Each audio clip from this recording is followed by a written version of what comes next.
Welcome to விதைகள் study centre. இன்னைக்கு இந்த செஷன்ல நம்ம என்ன பார்க்க போறோம் அப்படின்னு பாத்தீங்கன்னா, நடந்து முடிந்த குரூப் 1 மெயின்ஸோட கீஸ் தான் பார்த்துட்டு இருக்கோம். சோ அதோட கண்டினியூட்டியா கீழடி அகழ்வாராய்ச்சி ரிலவெண்டா நமக்கு லாஸ்ட் இயர் குரூப் 1ல ஒரு கொஸ்டின் வந்திருக்கு. சோ அந்த கொஸ்டின் எப்படின்னு பார்க்கலாம். பண்டைய தமிழ் நாகரிகத்தோட தொன்மை, நம்ம தமிழரோட நாகரிகம் அப்படின்றது மிகவும் தொன்மையானது. சோ அந்த தொன்மை, நம்ம நினைக்கிற தொன்மையே ரொம்ப பழமையானது நினைக்கிறோம். அதை விட நம்ம நாகரிகம் தொன்மையானது அப்படின்றத இந்த கீழடி அகழ்வாராய்ச்சி நாளுக்கு நாள் நமக்கு ப்ரூவ் பண்ணிட்டே இருக்கு. இது வரைக்கும் பாத்தீங்கன்னா 8 கட்ட அகழ்வாராய்ச்சி அப்படின்றது முடிஞ்சிருக்கு. இன் அப்கமிங்ல நெக்ஸ்ட் மந்த் என்ன பண்ண போறாங்க, ஏப்ரல்ல இன்னொரு கட்டம் 9வது கட்டம் அகழ்வாராய்ச்சியும் நடக்க போகுது. சோ இப்படி அண்ட் அது மட்டும் இல்லாம ஏப்ரல்ல பாத்தீங்கன்னா இந்த கீழடி அகழ்வாராய்ச்சியோட மியூசியம் ஓபன் பண்ண போறாங்க. இப்படி நிறைய விஷயம் நமக்கு தொன்மைக்கான சான்றுகள் கிடைச்சிட்டே இருக்கு அந்த இடத்துல. சோ அதனாலதான் நமக்கு இப்படி ஒரு கொஸ்டின் இங்க ரிஃப்ளெக்ட் ஆயிருக்கு. சோ ஃபர்ஸ்ட் பார்ப்போம், தமிழகத்தோட நாகரிகத்தின் திறவுகோல் கீழடி. சோ இயற்கை செயற்கை சீற்றங்களினால் புதைந்து போன தமிழனோட நாகரிகம் பண்டைய தடயங்கள் மூலமா நம்ம கண்டுபிடிச்சிட்டு இருக்கோம். ஃபார் எக்ஸாம்பிள் ஆதிச்சநல்லூர், அதிரம்பாக்கம், கொடுமணல், இப்படி நிறைய இடத்துல நம்மளோட நாகரிகத்தை எடுத்து காட்டினாலும் இந்த கீழடியோட கான்ட்ரிபியூஷன் அப்படின்றது ரொம்ப ரொம்ப அதிகமா இருக்கு. சோ கீழடி பழந்தமிழரோட பண்பட்ட நாகரிகத்தின் உச்சத்தை தொட்டுருச்சு. சோ அதனாலதான் நமக்கு இந்த மாதிரியான கொஸ்டின் இங்க ரிஃப்ளெக்ட் ஆயிருக்கு. அதை நீங்க ரொம்ப கிளியரா பாத்துக்கணும். ஓகே, ஃபர்ஸ்ட் திங் என்ன பண்ணலாம், இந்த கொஸ்டின் அப்ரோச் பண்ணும்போது கீழடி என்ன பண்றாங்க, ஃபர்ஸ்ட் கீழடியில எப்ப அகழ்வாராய்ச்சி ஆரம்பிச்சாங்க, யாரு பண்ணா, இப்ப நம்ம தமிழ்நாடு தொல்லியல் துறை பண்ணுது. சோ இந்தியா எந்த லெவல்ல கான்ட்ரிபியூஷன்ஸ் இருக்கோ இது எல்லாமே நம்ம இதுல ஆட் பண்ணலாம். நம்ம அதெல்லாம் ஆட் பண்ணல, நீங்க தேவைப்பட்டா கண்டிப்பா ஆட் பண்ணிக்கோங்க, தப்பே கிடையாது. இப்போ இந்த கீழடி அப்படின்னு எடுத்தீங்கன்னா ஃபர்ஸ்ட் இதோட அமைவிடம் பார்க்கலாம். மதுரையில இருந்து 11 கிலோமீட்டர் தொலைவுல அமைஞ்சிருக்கு. வைகை ஆற்றோட தென்கரையில தான் இது அமைஞ்சிருக்கு. இங்க அகழ்வாராய்ச்சி அப்படின்றது பல்வேறு கட்டங்கள் நடந்துட்டு இருக்கு. ஃபார் எக்ஸாம்பிள் தொடக்கம் அப்படின்னு பாத்தீங்கன்னா 2015ல தொடங்குறாங்க. மொத அப்படின்னு பாத்தீங்கன்னா 2015 முதல் கட்ட அகழ்வாராய்ச்சி நடக்குது. ஓகேவா? நெக்ஸ்ட் திங் 8ஆம் கட்ட அகழ்வாராய்ச்சி வரைக்கும் 2022ல ஸ்டார்ட் ஆகி நடந்துட்டு இருந்துச்சு. அண்ட் இப்போ 23ல 9ஆம் கட்ட அகழாய்வு தொடங்க போறோம். ஓகே, சோ இப்படி நமக்கு இத்தனை கட்ட அகழ்வாய்வுகள் போறதுக்கு காரணமும் தோண்ட நம்மளுடைய தொன்மையின் மீதான தாக்கம் அதிகமாயிட்டே இருக்கு. நம்ம ரொம்பவே பழமையான மனிதர்கள், இங்கதான் மனித இனம் தோன்றுனுச்சு மொத அப்படின்ற அளவுக்கு சான்றுகள் இங்கே கிடைச்சிட்டு இருக்கு. அண்ட் நெக்ஸ்ட் திங், நாகரிகத்தை சிறப்பிக்கக்கூடிய சான்றுகள்.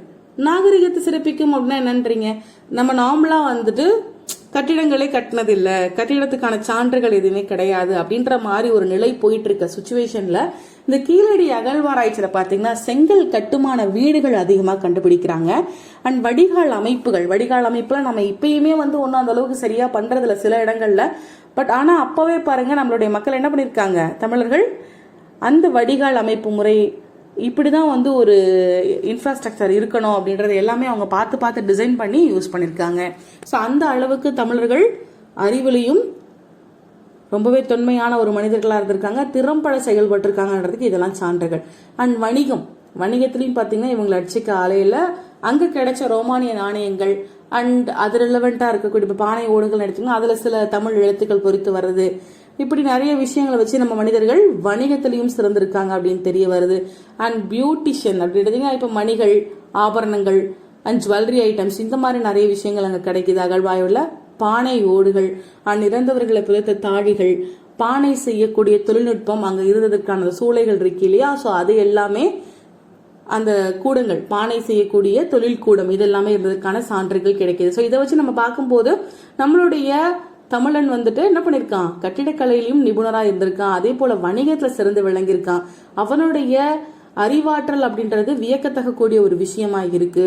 ஓகே, சோ இப்ப தொன்மை அப்படின்னு பாத்தீங்கன்னா தொன்மையில் ஏற்படுத்திய தாக்கம் தான் நமக்கு மெயின் கொஸ்டின். சோ இதை நம்ம எப்படி இப்ப இந்த விஷயம்லாம் கண்டுபிடிச்சா தொன்மையில தாக்கம் வந்துருமோ அப்படின்னு நம்ம கேட்கலாம். ஆனா இது எல்லாமே நம்ம இந்த கார்பன் கதிரியக்க ஆய்வுக்கு உட்படுத்தும் போது இதோட காலம் அப்படிங்கிறது ரொம்ப ரொம்ப பழமையா காமிக்குது. ஸோ ஃபார் எக்ஸாம்பிள் எடுத்தீங்கன்னா தமிழகத்துல ரோமானியரோட காயின்கள் அதிகமா கிடைக்கும் போது நம்மளோட வணிக உறவு அப்படின்றது இந்த கீழடி அகழ்வாயில் நமக்கு ரோமன் காயின்ஸ் கிடைச்சுன்னு சொன்னோம் இல்லையா. ஸோ இப்படி கிடைக்கும் போது நம்மளோட வணிக உறவு ரொம்பவே ஸ்டாண்டர்டா இருந்திருக்கு, ஸ்ட்ராங்கா இருந்திருக்கு அப்படின்ற விஷயம் தெரிய வருது. இந்த சேம் டைம் ஆய்வுல கிடைத்த பொருட்கள் எல்லாம் நம்ம ஆய்வுக்கு உட்படுத்தும் போது அகழ்வாராய்ச்சியில கிடைச்ச பொருள் எல்லாம் கார்பன் கதிரியக்க சோதனைக்கு உட்படுத்தும் போது அதோடைய காலம் அப்படின்னு பாத்தீங்கன்னா 2ஆம் கட்டத்தப்போ நமக்கு மேலே கிடைச்சிருக்கும் இல்லையா. சோ 2ஆம் கட்டத்தப்போ 2200 ஆண்டுகளுக்கு முந்தையது அப்படின்னு நமக்கு ஒரு ரிசல்ட் வந்திருக்கு.